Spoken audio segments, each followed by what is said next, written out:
Saudara dan saudariku, Shalom. Selamat berjumpa kembali dengan saya di channel ini.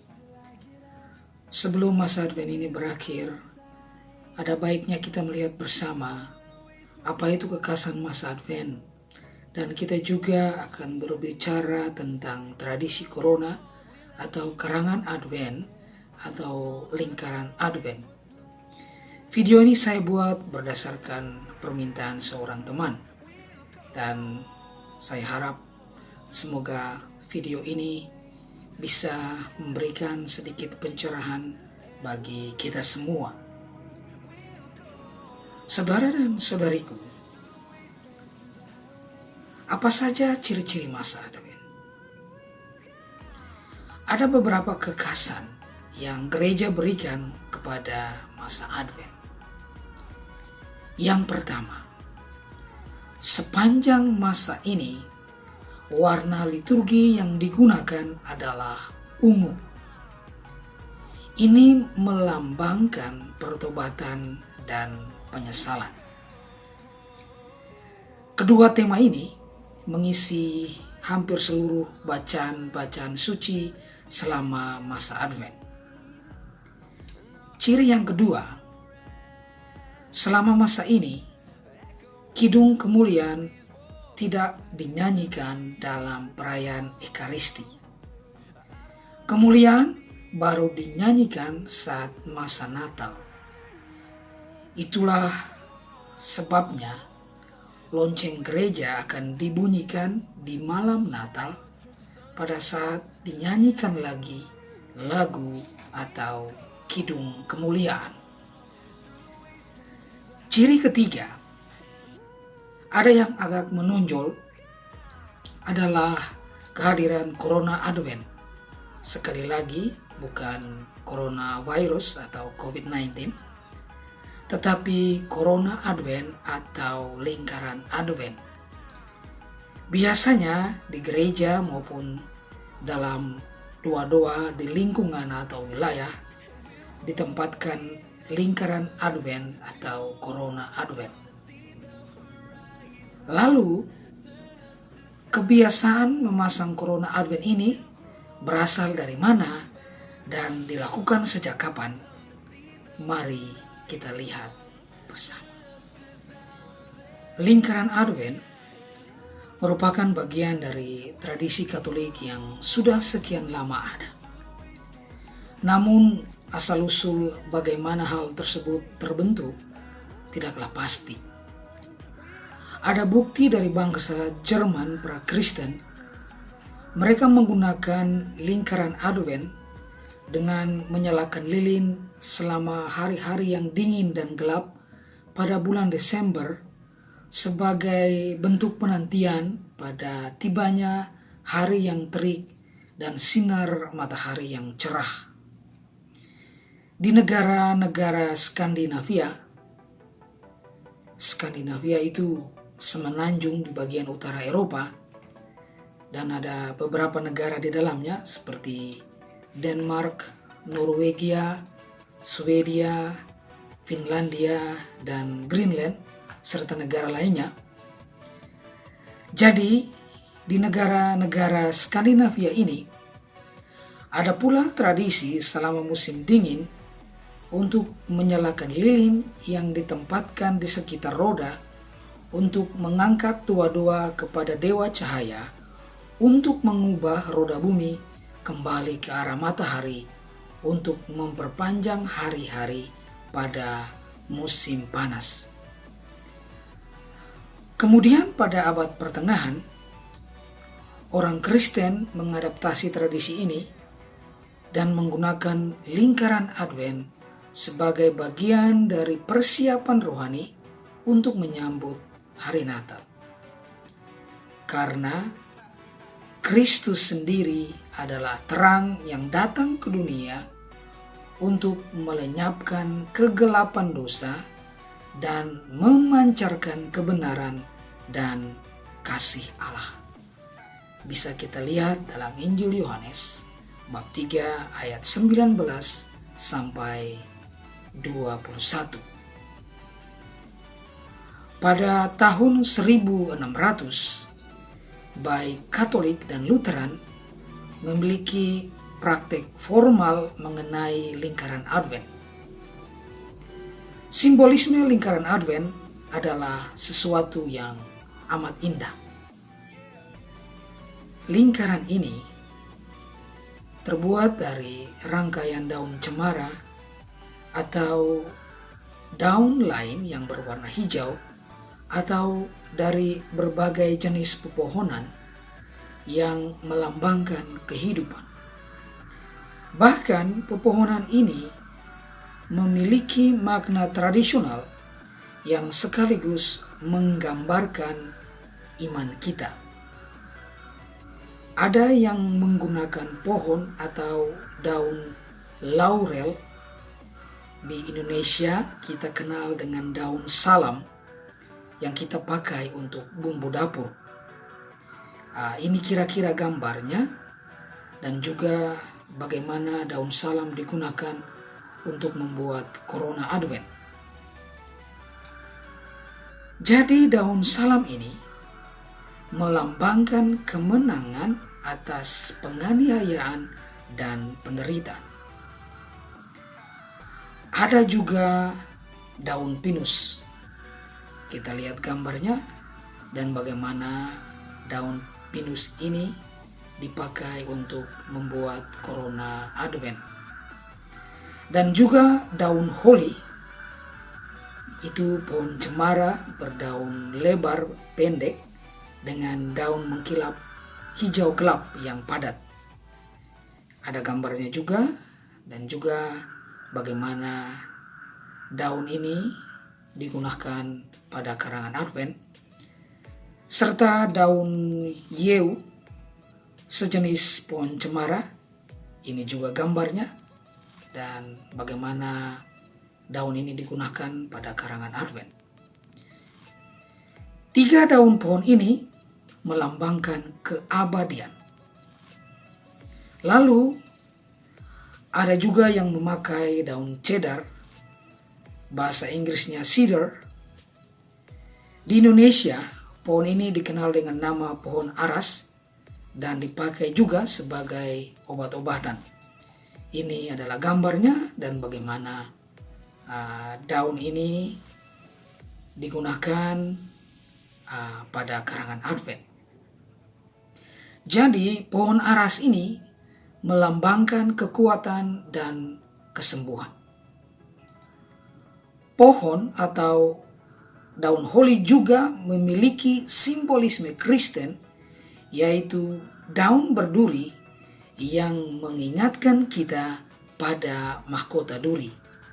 Konon, menurut legenda dari Inggris, dikisahkan bahwa kayu salib terbuat dari pohon holly. Lalu saudara-saudari, lingkaran Advent sendiri yang tidak memiliki awal atau akhir melambangkan Allah yang abadi, keabadian jiwa, dan kehidupan yang kekal di dalam Kristus. Lalu setiap daun pohon atau pohon cemara yang sudah kita bicarakan tadi, serta kacang-kacangan atau biji kacang polong atau ercis, ini gambarnya, yang digunakan untuk menghias lingkaran Advent, juga melambangkan kehidupan dan kebangkitan. Jadi secara utuh, lingkaran Advent yang hijau menggambarkan keabadian jiwa kita serta kehidupan kekal yang dijanjikan kepada kita melalui Kristus, firman yang kekal dari Bapa, yang datang ke dunia dan menjadi manusia seutuhnya yang menang atas dosa dengan kematiannya melalui sengsara, wafat, dan kebangkitannya. 4 lilin mewakili 4 minggu Advent. Suatu tradisi menjelaskan bahwa setiap minggu melambangkan 1000 tahun dan membutuhkan 4.000 tahun lamanya dari masa Adam dan Hawa sampai kelahiran Juru Selamat. 3 batang lilin berwarna ungu dan 1 lilin berwarna merah muda. Lilin-lilin ungu khususnya melambangkan doa, tobat, pengorbanan, dan karya amal selama masa Advent. Lilin berwarna merah muda menyala pada minggu ketiga, yaitu Minggu Gaudete, ketika imam juga memakai kasula merah muda dalam misa kudus. Minggu Gaudete adalah minggu sukacita karena umat beriman telah tiba di titik tengah masa Advent, ketika penantian umat beriman sudah mencapai separuh lebih dan Natal hampir tiba.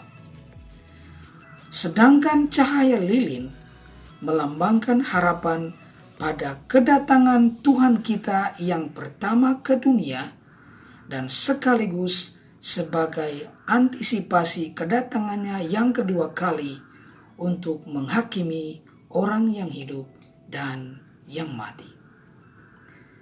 Cahaya juga melambangkan Kristus sebagai terang dunia. Beberapa adaptasi modern menempatkan lilin putih tepat di tengah-tengah lingkaran Advent yang menyimbolkan Kristus dan menyala pada malam Natal. Ada pula tradisi yang mengganti 3 lilin ungu dan 1 lilin merah muda dengan 4 lilin putih yang akan menyala sepanjang masa Advent. Dalam keluarga-keluarga, ada tradisi bahwa lingkaran Advent paling tepat menyala pada waktu makan malam setelah doa makan. Saudara-saudariku, ada sebuah doa tradisional dalam keluarga yang biasanya dipakai untuk menyalakan lilin pada lingkaran Advent. Doa itu sebagai berikut. Pada hari Minggu pertama Advent, ayah dalam keluarga memberkati lingkaran Advent dengan berdoa, "Ya Allah yang menyucikan segala sesuatu, sudilah mencurahkan berkat-Mu atas karangan bunga ini dan kami yang akan menggunakannya untuk mempersiapkan hati kami dalam kedatangan Kristus. Semoga kami dapat menerima rahmat-Mu yang berlimpah, yang hidup dan berkuasa, kini dan sepanjang masa. Amin." Lalu dilanjutkan dengan doa ini setiap hari selama minggu pertama Advent. Ya Allah, dengan kebangkitan-Mu, kami mohon selamatkanlah kami dari dosa-dosa dengan pembebasan-Mu, yang hidup dan berkuasa, kini dan sepanjang masa. Amin. Kemudian anak bungsu dari keluarga menyalakan 1 lilin ungu. Selama minggu kedua Advent, ayah berdoa, "Ya Allah, bangkitkanlah hati kami untuk mempersiapkan diri dalam menanti kedatangan-Mu, agar kami dapat melayani Engkau dengan pikiran yang murni, yang hidup dan berkuasa, kini dan sepanjang masa. Amin." Kemudian anak yang sulung menyalakan lilin ungu minggu pertama dan 1 lagi lilin ungu. Selama minggu ketiga Advent, ayah berdoa, "Ya Allah, kami mohon kepadamu, sendengkanlah telinga-Mu kepada doa kami, dan cahayailah pikiran gelap kami dengan rahmat-Mu, yang hidup dan berkuasa, kini dan sepanjang masa. Amin." Sang ibu kemudian menyalakan 2 lilin ungu sebelumnya, lalu menyalakan lilin merah muda. Akhirnya, pada minggu keempat Advent, Sang Ayah kembali berdoa, "Ya Allah yang kuasa, kami berdoa kepadamu yang akan datang. Curahilah kami dengan rahmat-Mu dan ampunilah dosa-dosa kami." Sang Ayah kemudian menyalakan semua lilin dalam lingkaran Advent. Jadi, saudara dan saudariku, masa Advent adalah masa yang tepat untuk memperteguh iman kita kepada Tuhan. Lingkaran Advent dan doa-doa selama masa Advent juga mempersiapkan kita dalam menanti hari Natal. Selain itu, tradisi ini juga membuat kita menjadi antusias, menjadi bersemangat di dalam rumah kita, dan tidak melupakan arti sebenarnya dari Natal. Sekian dulu penyampaian saya pada kesempatan ini. Kalau saudara-saudari merasa bahwa video ini bermanfaat, bisa di-share atau dibagikan agar saudara-saudari kita yang lain bisa mengetahuinya juga. Kita bisa membagikan berkat kepada sesama kita. Terima kasih. Mari kita memohon berkat Tuhan. Tuhan bersamamu dan bersama rohmu. Semoga saudara-saudari sekalian senantiasa dituntun, dilindungi, dan dibimbing oleh berkat Allah yang Maha Kuasa, Bapa dan Putra dan Roh Kudus.